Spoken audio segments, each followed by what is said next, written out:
दोस्तों, जहां आईपीएल में प्लेयर्स को खरीदने के लिए ऑक्शन यानी बिडिंग होती है, तो वहीं पीएसएल में ऐसा नहीं होता, बल्कि ड्राफ्ट मॉडल में प्लेयर्स को खरीदकर मुख्तलिफ कैटेगरीज के लिए सिलेक्ट किया जाता है।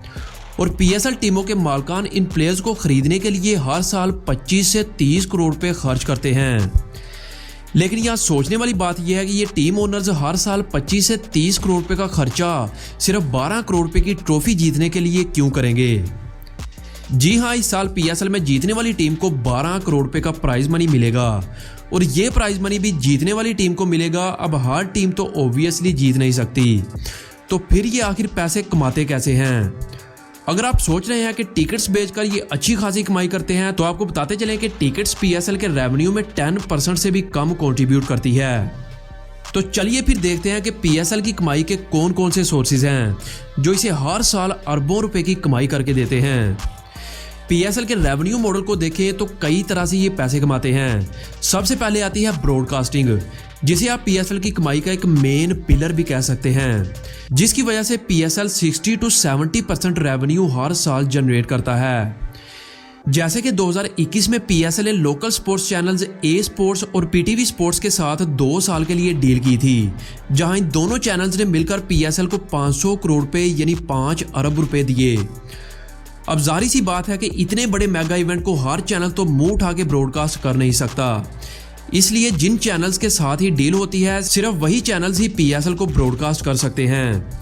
अब आप ये सोच रहे होंगे कि सिर्फ 60 दिनों के लिए पीएसएल दिखाने के 500 करोड़ रुपए देना तो बेवकूफ़ी होगी।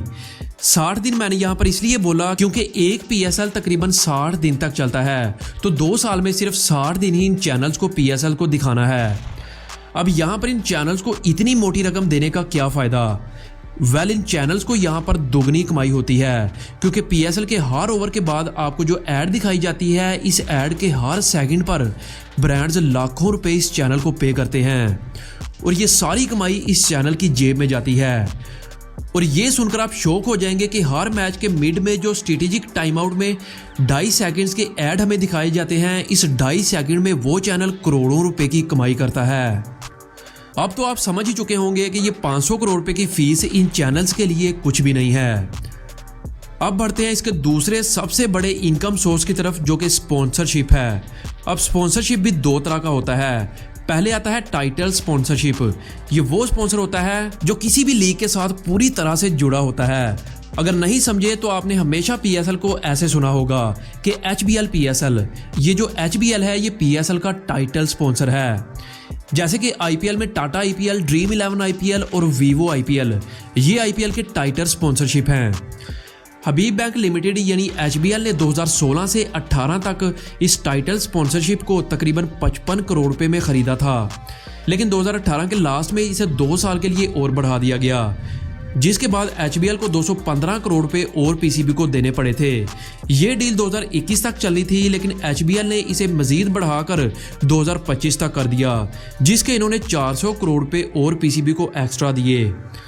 लेकिन याद रहे कि ये सारे का सारा पैसा खाली पीसीबी के पास नहीं जाता, बल्कि पीसीबी इसमें से कुछ परसेंटेज अपने पास रखता है और बाकी सारा टीम ओनर्स में इक्वली बांट दिया जाता है।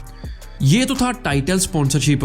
अब आता है स्पॉन्सरशिप सिक्के का दूसरा पहलू, टीम स्पॉन्सर्स, जिसके लिए सबसे बड़ा मार्केटिंग टूल प्लेयर्स की जर्सी होती है। आपने यकीनन इन प्लेयर्स की जर्सी पर कई तरह के ब्रांड लोगोज देखे होंगे और हर प्लेयर की जर्सी पर एवरेज 8 से 10 ब्रांड लोगोज लगे होते हैं और ये ब्रांड लोगोज इस पीएसएल फ्रेंचाइजीज को पैसे पे करते हैं ताकि जर्सी पर इनका लोगो दिखाया जा सके। अब यहाँ पर जितना वाज़िया तौर पर कोई लोगो नजर आएगा उसके चार्जेस भी उतने होंगे। अब जैसे कि मुल्तान सुल्तान की जर्सी पर ये पेप्सी का लोगो काफ़ी वाज़िया है, बिल्कुल इसी तरह। इसके बाद पीसीबी और फ्रेंचाइजी की आमदनी का एक और जरिया टिकट्स है। यहाँ पर इन टिकट्स को बेचकर जो पैसे आते हैं, इनमें से तकरीबन 70% टीम फ्रेंचाइजी के पास जाता है। हालांकि देखा जाए तो टिकट्स बेचकर इतने पैसे नहीं कमाए जाते। अंदाज़ा लगाया गया है कि 5 से 6 करोड़ रुपए कमाए जाते हैं एक मैच की टिकट्स को सेल करके। इसलिए टिकट्स सिर्फ 10% ही कंट्रीब्यूट करती हैं पीएसएल के रेवेन्यू में। दोस्तों, जैसा कि आप जानते हैं कि पीएसएल में 6 मुख्तलिफ टीमें पार्टिसिपेट करती हैं और पीसीबी ने इन 6 फ्रेंचाइज टीमों को राइट्स फरोख्त किए हैं, जो अगले 10 साल की मुद्दत के लिए तकरीबन $100 मिलियन से भी ज़्यादा में ये टूर्नामेंट खेलेंगी। अब यहाँ पर कुछ टीमें काफ़ी महंगी होती हैं और कुछ काफ़ी सस्ती, जैसे कि कराची किंग्स और लाहौर कलंदर्स, ये दोनों टीमें बाकियों के मुकाबले में हर बार थोड़ी सी महंगी होती हैं। इसकी भी एक खास वजह है और वो है इन शहरों का साइज। जी हाँ, दरअसल आइडिया ये था कि हर टीम मुतलका शहर का ब्रांड बन सकेगी, जैसे कि कराची और लाहौर जैसे शहरों में ब्रांड्स ज़्यादा फायदा उठा सकेंगे, क्योंकि इन शहरों में आबादी, कारोबार और पैसा तीनों हैं। इसलिए जितना बड़ा शहर होगा वो PSL की टीम उतनी ही महंगी होगी।